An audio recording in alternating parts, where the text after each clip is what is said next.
Memorial Museum. Second stage, from 1987 to 92, it's an initial local mass democratic movement period. Testimonies were published, challenging the public opinion. And my dissertation in 1989 could be completed because of this publication, published testimonies. Even before, I couldn't write about the April 3rd incident for PhD. So I really owe the production of testimonies and publication of testimonies to them, to their publications. And third stage, 1993 to 98, there was a provincial April 3rd committee was established. So local government was established around the time, and fourth thing they did is the research of this incident and make a publication in 2 years. Just like a very similar time, the truth was published in 1992. So it's a very interesting Jeju Island and Taiwan kind of following each other and supporting and taking kind of good example and strategic kind of advice from each other. Fourth stage, there's a April 3rd Special Act. So the April 3rd incident becomes a legally acknowledged, and the government tried to give a compensation. But there was so strong rightist opposition against this governmental state-level compensation. So there was no reparation actually. So only this April 3rd committee would get financial subsidy from local government, local Jeju provincial government, not the state. But Emerita got all financial subsidy from government, central government, state. That's a big difference. So, Korea, South Korea is Jeju 4.3 incident is kind of considered as a local kind of incident. But the Emerita incident was kind of total national kind of incident, so there's a big difference. So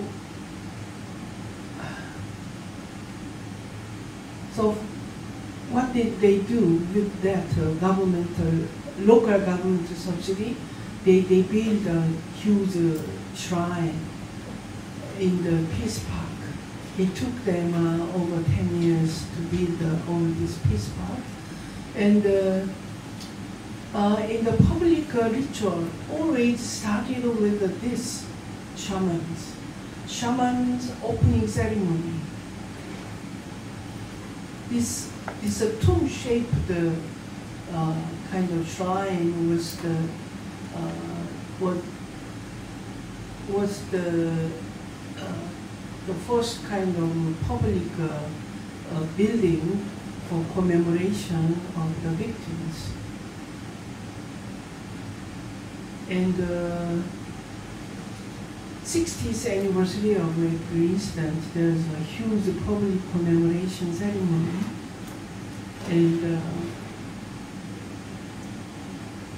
and they do inside this huge house of tablets. You can see all the dead are dead victims. Names are inscribed in this wooden tablet, stone tablet, and finally they got this status as a kind of honorary spirit, young. So it's like soldiers who died for the war. It's like, so all the victims become honorary figures. So it's very important to keep this house of, so every family members attended this ceremony to check whether or not their family dead are kept in this list. And since 2007, the village, just the next, around that time, every village begin to build this Sasan memorials for the victims. And this Bukchon village, the north village, has this, what is a memorial stone. You can see Chinese characters, and they call them avenging ghost, avenging soul. So here are the 443 victims' names are listed in stone. So this kind of, all dead are inscribed in one single kind of tablet.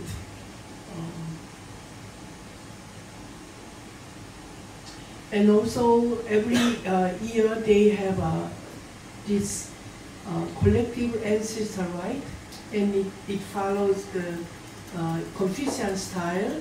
The village leaders are wearing this very traditional dress, and then observe this kind of Confucian style ancestor rite. But this is singular. They are all there are so many, 443. So there is only single mortuary tablet. Okay. Also, 2003, the Cheju Sasan shamanic ritual for the consolation of pent-up heart and the future rebirth of the dead and living descendants. So it's a direct translation of Haewon Sangsengur.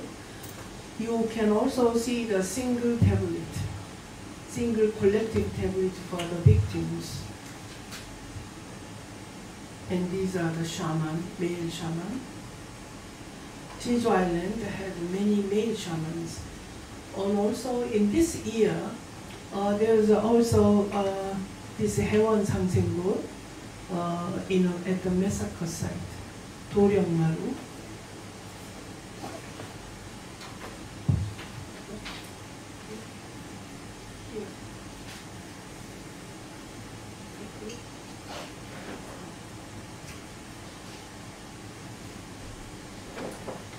Okay, this is the name. It's like a shrine. They put the name of the victim on, in the wall. Instead of shamanic deities, they put these names of the dead. So they become shamanic deities in the ritual. Okay. For me, as an anthropological scholar, I see this, how these just mere victims become worshipped as ancestors and also the shamanic deities. And people are asking for their protection after they move to the Western paradise, the world of the dead. Okay, in 2009, there was a huge Cheju airport excavation project. After this excavation, they also had a ritual process. There are 200 victims, more than 200 victims. So they also keep their names in one single tablet. And the most important part of shamanic rituals is not the beautiful costumes or performing skills or performance, but the calling the name of the dead souls. It's the most important part. You should not drop any one name of the victim. Otherwise, you will get,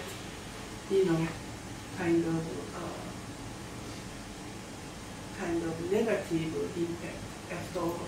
So at that time, there were so many victims, over 200. It took 1 hour, more than 1 hour, to call everyone name.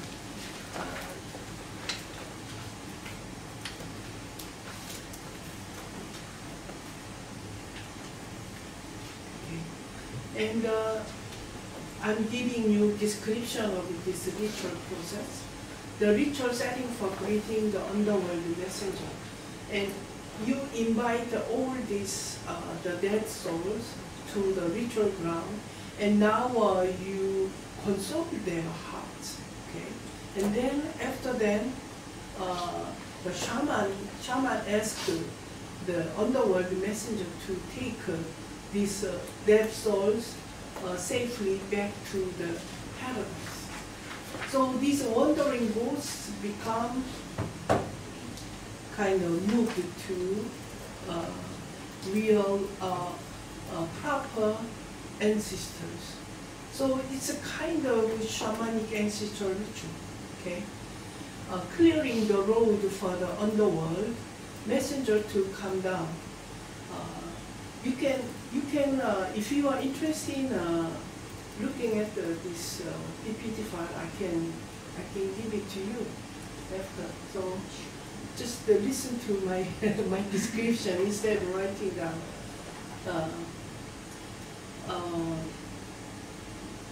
These are the rice porridge. It's a food offering. It's not the rice, but rice porridge, because the dead soul is very hurried to. They were killed instantly, and they were not prepared for moving to other world. So they were treated as a kind of the traveler or something. So they were treated with shoes, sexy shoes and clothes, nice clothes, not bloody clothes, shirt, but clean white one. These are the clothing and rice porridge, and also sweet drink, like this. So they are treated as a human, like a human. And now they make a shaman make 2 roads. This is one road for the souls and one road for the messenger. And shaman is playing as a underworld messenger, and she keep singing about how the other world is. Because we don't know, the living descendants do not know how it is. So she described the details of the other world. And the bereaved family is offering paper, money, and dharani. There is a Buddhist text, kind of chanting text. The shaman dressed as a messenger of the underworld, now chanting the way how he will take dead souls to other world. And this is the paper money, and also dharani. The red color is the dharani. here, all of our case, you kind of burn the incense, also paper money, right? But here,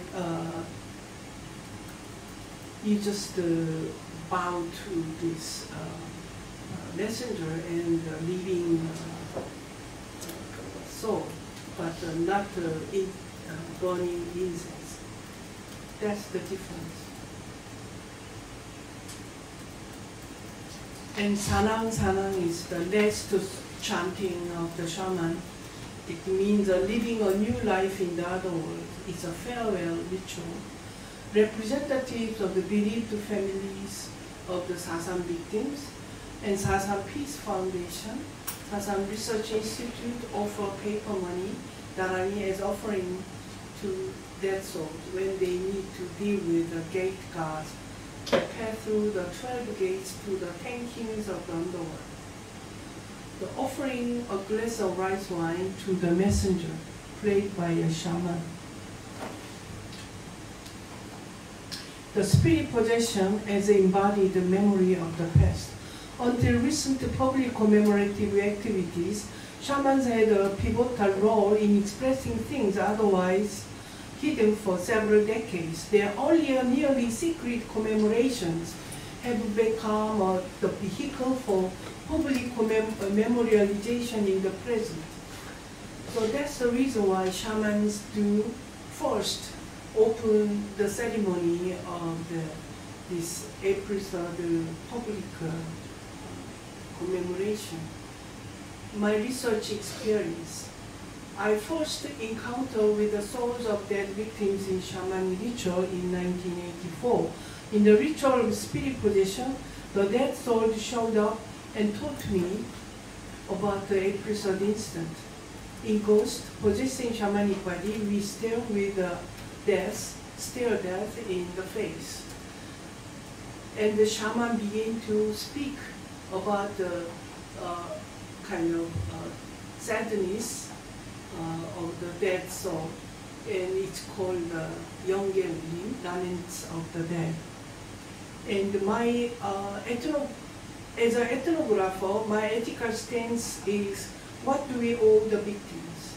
Because I got to know about the April 3rd incident through the listening to these shamans' laments of the dead.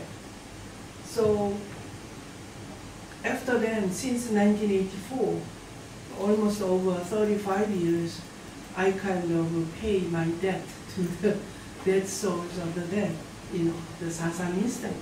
Then where are the bodies of dead victims? Okay, so they are these memories of the dead are kept in the ritual and also family ritual and also public and private memory. So I kind of borrowed this idea of post-memory. Marianne Hosch, she's an English literature critic, and she did research on the post-memory of practice of Holocaust. Particularly, she focused on inter- or transgenerational memory that records the structure and function of memory, particularly in its affective force. Unlike memory, post-memory's connection to the past is mediated by imaginative investment and projection and creation. So these ritual mediations, the title of my talk comes from her idea. Rituals basically mediating memory of this incident,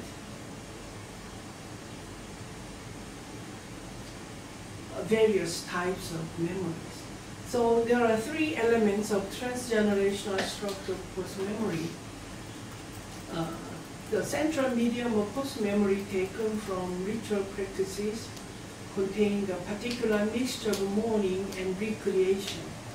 Shamans in the ritual kind of recreate the what happened that time. You know, it's not just the kind of documenting what happened in the past, but It's constant recreation of the event in the present context. By engaging ritual mediations of massacre, I emphasize the possibility of embodied memories, memories carried in the haunting dead bodies that may be transmitted between living bodies and across generations.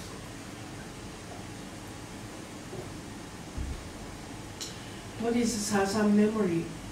There is divergence between the national official memory and local individual memory. This divergence is mediated of spirit possession and the kinship rights of reburial after exhumation. The fragmented and interiorized nature of vernacular memory work reveals both the violence and national memory and the paradoxical demand that the perspective of victims be accorded a place within the national memory for the sake of official recognition. So my key questions: how personal family memory intertwined with the public official memory of the massacre? How moral practice of durational memory is mediated through ritual practices, placing and replacing the dead, such as burial and reburial and exhumation, ancestral right and memorial home. There is big the difference in the memory of this violent event. Bodies of violent dead are invisible in the work of national memory, but recaptured in dreams and ghostly narratives. Their fragmented memories of bodies forecast the newly emerging subjectivities of the landscape of the post-Cold War era, once suppressed by presently returned. The ghosts claim to be worshipped as family ancestors and also included in the ancestral shrine of modern nation. So I visited Yujangni Memorial Park for the political victims of the White Terror it appeared in the movie Supernatural, and maybe I was the only visitor at the Memorial Park on that day. It was very sad because they did not have even very fine tombstone. It's just a piece of stone, and barely, recognizing it is a tombstone. It was just a piece of stone, and they are given with the name actually. But originally, they were kind of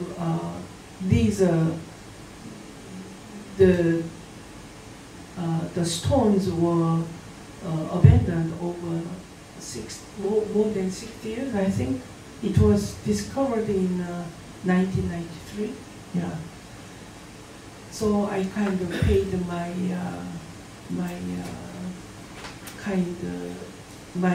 prayer for them there. So they are treated as other ghosts, and I told you these victims of the episode incident were treated as a collective.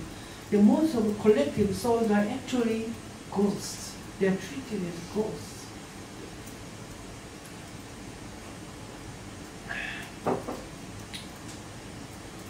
So Adonis are mere victims of violent national history.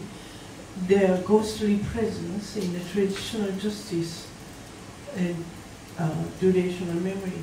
The agency, the ghosts of victims of violent events, they are in Asia, they are treated slightly different in every country. Like Korea, they are treated as a non-aligned ancestor, worshipped, but they are worshipped by segment kinship group, not direct descendant, but these relatives, distant relatives, worship them. That was very interesting kind of phenomenon. They are not forgotten. But in Japan, they are worshipped. they are not even, they are also worshipped and memorialized, but worshipped on Buddhist kind of ritual place. But in Taiwan, they are treated as here Gobon and hungry ghost. They never worshipped as ancestors, but controlled by Taichung here. And they are only worshipped once a year, lunar July 15th, Chuanzhe. And in Vietnam, they are called Kobak, and they are worshipped outside the house. And Quan Ho Nic, based in Cambridge, wrote a book, Ghost of War Vietnam, and it's a really wonderful book. And interestingly, these mere victims of violent event never forgotten. They are treated some ways, but sometimes they're worshipped as a kind of pseudo ancestor, but sometimes they are just treated, hungry ghosts, kind of evil spirits, small evil, lesser evil spirits. And transitional justice is in general focused on formal mechanisms of justice. But we should take more informal social cultural process outside the purview of the state. Rituals reflect ordinary people's attempt to seek moral renewal and social repair. They promote social reconstruction.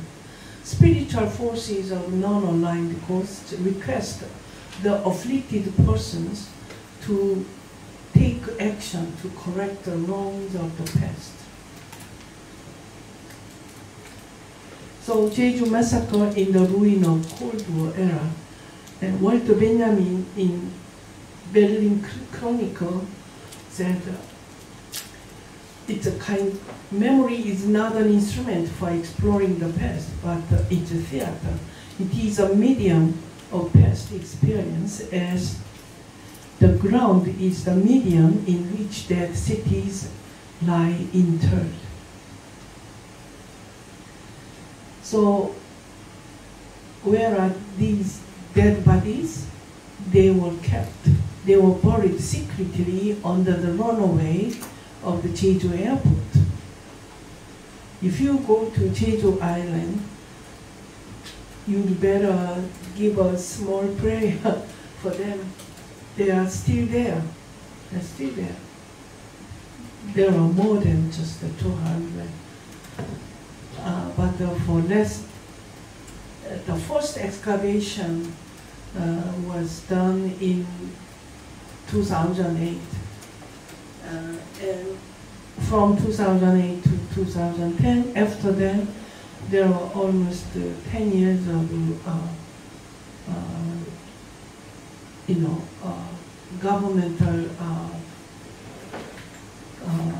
suppression of this kind of whole project. So last 10 years they couldn't continue to excavate. Just last year, October 2018, they started excavation.